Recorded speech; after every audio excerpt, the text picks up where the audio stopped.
പരിശുദ്ധ മാതാവിനും ഈശോയ്ക്കും സ്തുതി. എൻ്റെ പേര് സുഭാഷ്, മൂവാറ്റുപുഴയിൽ നിന്നാണ് വരുന്നത്. പരിശുദ്ധ മാതാവിൻ്റെ സന്നിധിയിൽ നിന്ന് എനിക്ക് ലഭിച്ച ഒരത്ഭുത സൗഖ്യത്തെക്കുറിച്ച് പറയാനാണ് ഞാൻ ആഗ്രഹിക്കുന്നത്. 2023 സെപ്റ്റംബർ മാസം ആദ്യവാരത്തിൽ എനിക്ക് ശാരീരികമായ വല്ലാതെ അസ്വസ്ഥതയും വയറ് കമ്പിക്കലും വയറുവേദനയും അങ്ങനെ അസ്വസ്ഥതകളായിട്ട് ഹോസ്പിറ്റലിൽ പോയി. അവിടെ നിന്ന് 1-2 ടെസ്റ്റുകൾ ചെയ്തു.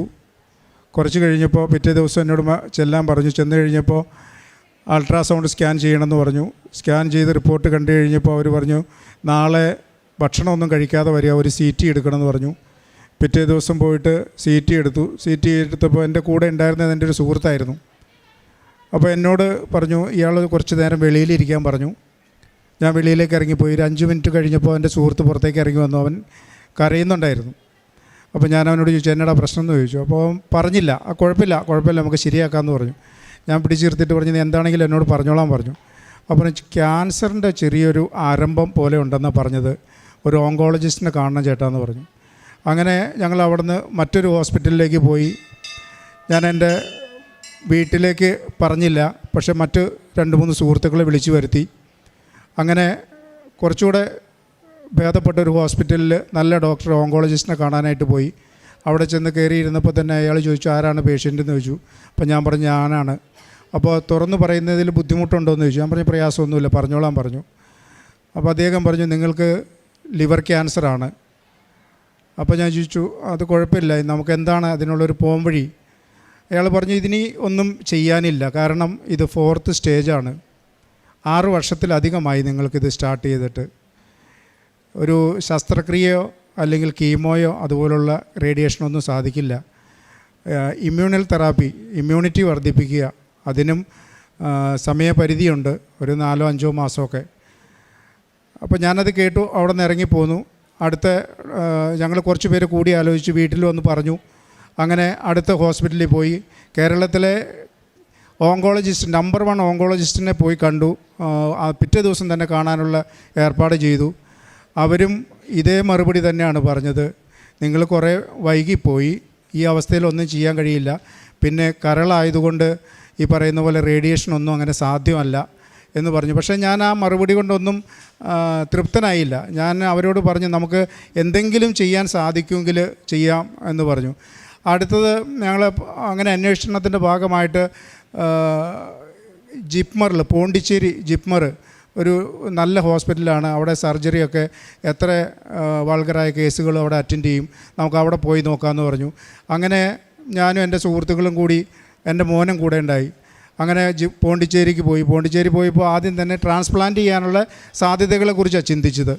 അപ്പോൾ അതിനുള്ള ടെസ്റ്റുകളും സ്കാനിങ്ങും ബ്ലഡ് ടെസ്റ്റും എല്ലാം നടത്തി അവസാനം റിസൾട്ട് വന്നു കഴിഞ്ഞപ്പോൾ അവർ പറഞ്ഞു ട്രാൻസ്പ്ലാന്റ് ചെയ്യാൻ പറ്റില്ല. പിന്നെ കീമോ പോലുള്ള പരിപാടികളെ കുറിച്ചിട്ടായി, അതും സാധ്യമല്ല. അവസാനം മെഡിസിൻ വിഭാഗത്തിൽ ചെന്നപ്പോൾ എന്നോട് പറഞ്ഞത് ഈ ഇമ്മ്യൂണൽ തെറാപ്പി മാത്രമാണ് സാധ്യമാകുക.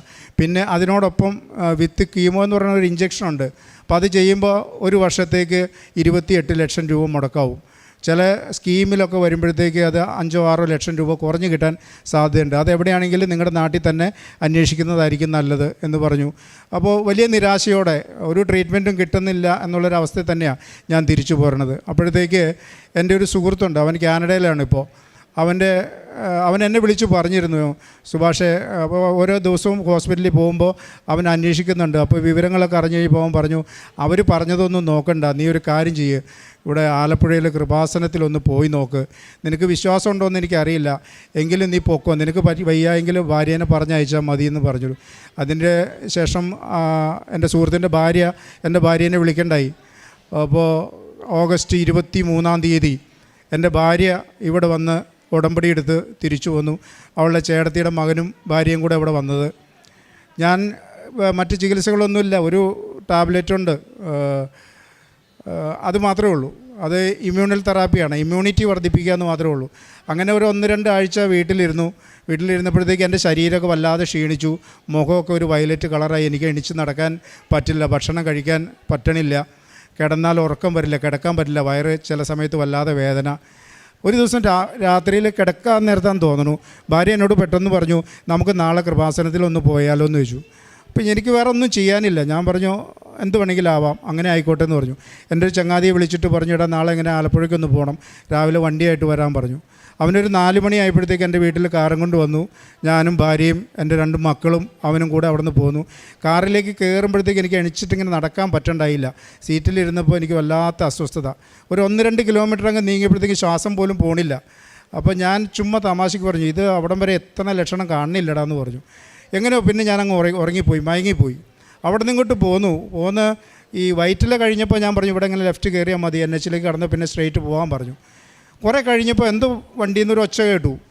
ഞാനും പെട്ടെന്ന് എണിച്ചു ഇപ്പോൾ ഇവളോട് ചോദിച്ചു, എന്താ കേട്ടെ? ഈശോ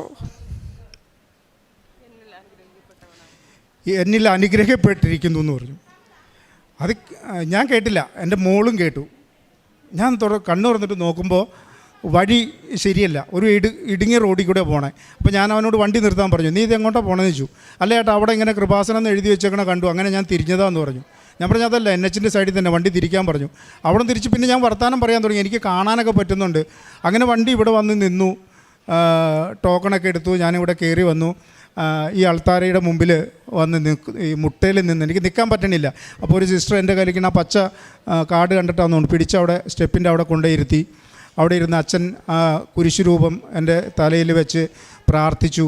ഒരു തൈലം കൊണ്ടുവന്ന് നെറ്റിയിൽ പുരട്ടി. സാരമില്ല, ധൈര്യമായിട്ട് ഇരുന്നോളാൻ പറഞ്ഞു.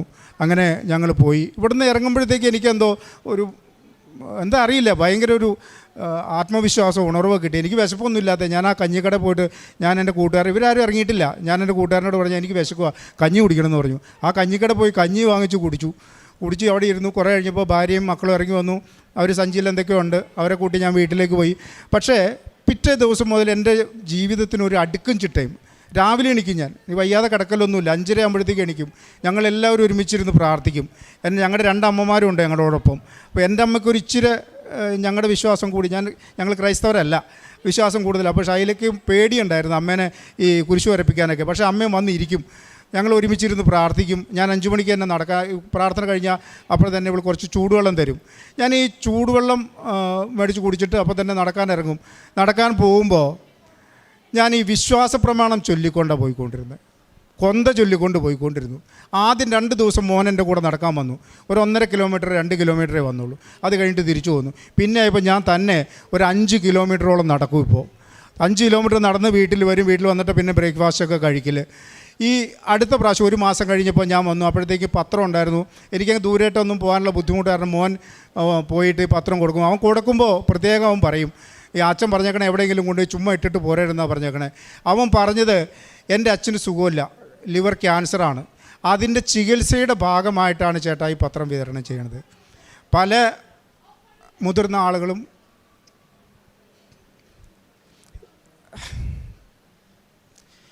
എൻ്റെ മോനെ ചേർത്ത് പിടിച്ച് ഉമ്മ വെച്ചിട്ട് വിട്ടു. മോൻ്റെ അച്ഛനൊന്നും വരില്ലെന്ന് പറഞ്ഞു വിട്ടു. അവൻ വന്നിട്ട് എന്നോട് പറഞ്ഞു അങ്ങനെയൊക്കെ. എന്തോ എനിക്ക് വല്ലാതെ ആത്മവിശ്വാസം വർദ്ധിച്ചു. വേറെ ഒരു ചികിത്സയില്ല. ആ ടാബ്ലറ്റ് ഞാനിപ്പോഴും കഴിക്കുന്നുണ്ട്. 30 ദിവസം കഴിഞ്ഞ് വീണ്ടും ഞാനിവിടെ വന്നു.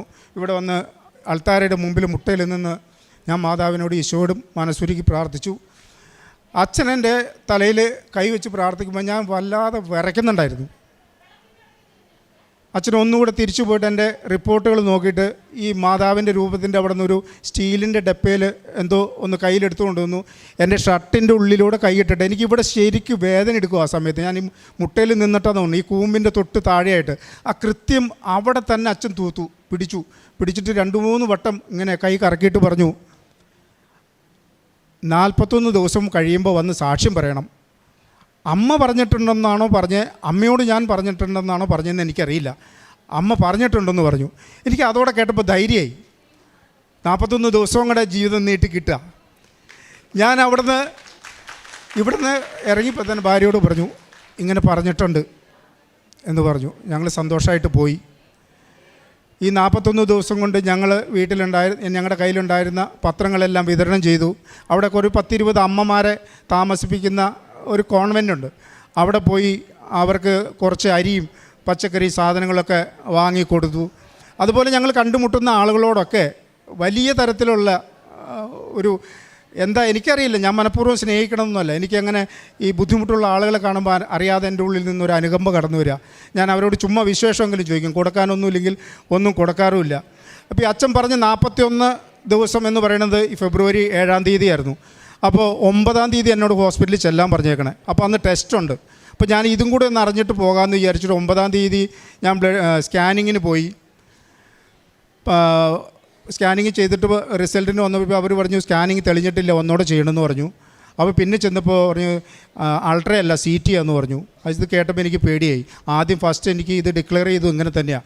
എന്നിട്ട് CT ചെയ്ത് ഞാൻ വീട്ടിലേക്ക് വന്നു. 1 മണിക്കൂർ കഴിഞ്ഞപ്പോൾ അവർ വിളിച്ചു, ചേട്ടാ വീട്ടിലേക്ക് പോയോ എന്ന് ചോദിച്ചു. ഞാൻ പറഞ്ഞു പോയി എന്ന് പറഞ്ഞു. ചേട്ടാ ഒന്നും കൂടെ വരേണ്ട വരുമല്ലോ എന്ന് പറഞ്ഞു. എനിക്കത് കേട്ടപ്പോൾ വീണ്ടും പേടിയായി.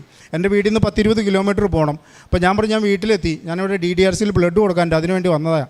അപ്പോൾ എന്നാൽ തിങ്കളാഴ്ച നിങ്ങൾ വാങ്ങാൻ വരില്ലേ, അപ്പം മതി, രാവിലെ ഒരു 10 മണിയാകുമ്പോൾ വന്നേക്കാൻ പറഞ്ഞു. രാവിലെ 10 മണിയായപ്പോൾ ഞാൻ ചെന്നപ്പോൾ തന്നെ സുഭാഷ് അല്ലെന്ന് ചോദിച്ചു. അതേന്ന് പറഞ്ഞു. എന്നാൽ കയറി വരാൻ പറഞ്ഞാൽ അവർ ഒന്നുകൂടെ ശരിക്കും ഇവിടെ ഞെക്കി പീച്ചി ഈ സാധനം ഇട്ട് ഉരുട്ടി ടെസ്റ്റ് ചെയ്തു. കുറച്ച് കഴിഞ്ഞപ്പോൾ റിസൾട്ട് കഴിഞ്ഞു. പേടിക്കാനൊന്നുമില്ല കേട്ടോ എന്ന് പറഞ്ഞു. ഡോക്ടറെ അടുത്ത് കൊണ്ടു ചെന്നപ്പോൾ അവർ അത്ഭുതപ്പെട്ടു പോയി. എൻ്റെ ലിവറിൽ 8.6 mm വലിപ്പമുള്ള ഒരു മുഴയും 6.5 mm വലിപ്പമുള്ള ഒരു മുഴയും 2 മുഴകളുണ്ടായിരുന്നു. ഈ 41-ാമത്തെ ദിവസം കഴിഞ്ഞിട്ട് ഞാൻ സ്കാൻ ചെയ്യുമ്പോൾ ഒരു മുഴ അവിടെ ഇല്ല. ആ സംശയം തീർക്കാനാണ് അവരെന്നെ CTക്ക് വിട്ടത്. CTയിലും കാണണില്ല. അതുകൊണ്ട് 2ാമത് വിളിച്ചു. ഉണ്ടായിരുന്ന ഒരു സാധനം ഇല്ലെന്ന് പറയാൻ അവർക്ക് മടി, കാരണം തെറ്റായി പോയെങ്കിലോ എന്ന് വിചാരിച്ചിട്ട്. വീണ്ടും തിങ്കളാഴ്ച രാവിലെ ഞാൻ ചെന്നപ്പോൾ ഒന്നോടെ പരിശോധിച്ച് പറഞ്ഞു, ചേട്ടാ ഇങ്ങനെ ഒരു 6.5 mm വലിപ്പമുള്ളൊരു മുഴ കാണിക്കുന്നുണ്ട്, അത് സ്കാനിങ്ങിൽ കിട്ടുന്നില്ല, അതൊന്ന് ക്ലിയർ ചെയ്യാൻ വേണ്ടി ചേട്ടനോട് വീണ്ടും വരാൻ പറഞ്ഞത്. അതില്ല എന്ന് ഞങ്ങൾ ഉറപ്പിച്ചു. പിന്നെ 8.5 ഉണ്ടായിരുന്ന മുഴ 3.5 ആയിട്ട് ചുരുങ്ങിയിട്ടുണ്ട്. ഞാൻ ഇവിടെ വരുമ്പോൾ എൻ്റെ AFP count, alpha protein count എന്ന് പറയും, ഈ ക്യാൻസർ രോഗികളുടെ ബ്ലഡിലുള്ളൊരു സാധനമാണ്, 41,000 ആയിരുന്നു. ഈ കഴിഞ്ഞ മാസം ഞങ്ങൾ ടെസ്റ്റ് ചെയ്യുമ്പോൾ 374 ചുരുങ്ങി. 5 മുതൽ 10 വരെയാണ് നോർമൽ സ്റ്റേജ്. ഈ മാസം നോക്കിയിട്ടില്ല. അടുത്ത മാസം, അതായത് മാർച്ച് 11-ാം തീയതി ചെല്ലുമ്പോൾ ഈ കൗണ്ടും കൂടെ നോക്കിയിട്ട് വരാൻ പറഞ്ഞിട്ടുണ്ട്. കേട്ടവരും കണ്ടവരും അതിനേക്കാൾ ഉപരി ഞാനും ഈ അത്ഭുതത്തെ ഓർത്ത് ഇന്ന് വല്ലാതെ നന്ദിയുള്ളവനായിരിക്കുന്നു. എന്താ പറയേണ്ടതെന്ന് എനിക്കറിയില്ല. ശരിക്കും മരണഭയത്തോടെ കിടന്നുറങ്ങിയ നാളുകളായിരുന്നു എൻ്റേത്.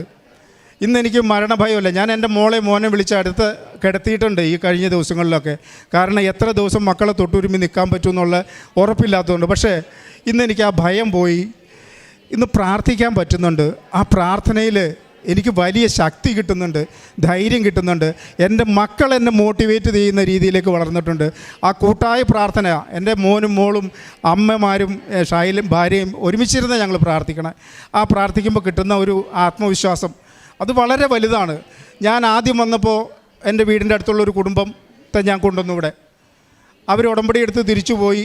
അവന് 10 വയസ്സ് മുതൽ, ഞാൻ അവൻ്റെ രഹസ്യങ്ങളൊന്നും പറയണില്ല, ഷുഗർ പേഷ്യൻ്റാണ്. കിഡ്നിയൊക്കെ പോയിട്ട് ക്രിയാറ്റിൻ്റെ അളവ് ഭയങ്കരമായിട്ട് കൂടുതലാണ്. ഈ കഴിഞ്ഞ ദിവസം ഞാൻ കണ്ടപ്പോൾ ചോദിച്ചു എങ്ങനെയുണ്ടെന്ന് വെച്ചു. 1.5 ആണ് അവൻ്റെ ക്രിയാറ്റിൻ. Same medicine. ഇന്ന് ഞാൻ വരുമ്പോൾ, ഞാൻ ഈ നടക്കാൻ പോകുന്ന വഴിക്ക് ഇങ്ങനെ കാണുന്ന ആളുകളോട് പറയാറുണ്ട്.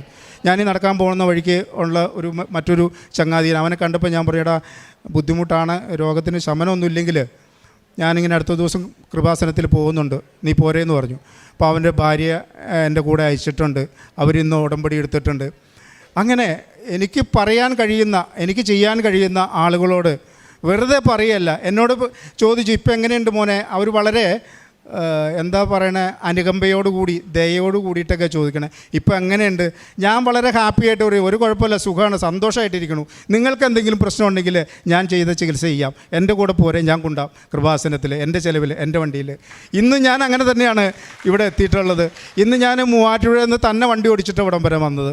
തിരിച്ചു പോവാം. മോൻ ചോദിച്ചു, അച്ഛാ ഞാൻ വരണോ, അവന് ക്ലാസ് ഉണ്ട്, രണ്ടുപേരും ഡിഗ്രിക്കാണ് പഠിക്കണേ. എനിക്ക് നല്ല ധൈര്യമുണ്ട്. ഞാൻ പറഞ്ഞു, എടാ കൃപാസനത്തിലേക്കല്ല പോണേ, പോയിട്ട് വരും, നീ കോളേജിൽ പോയിക്കോളാൻ പറഞ്ഞു.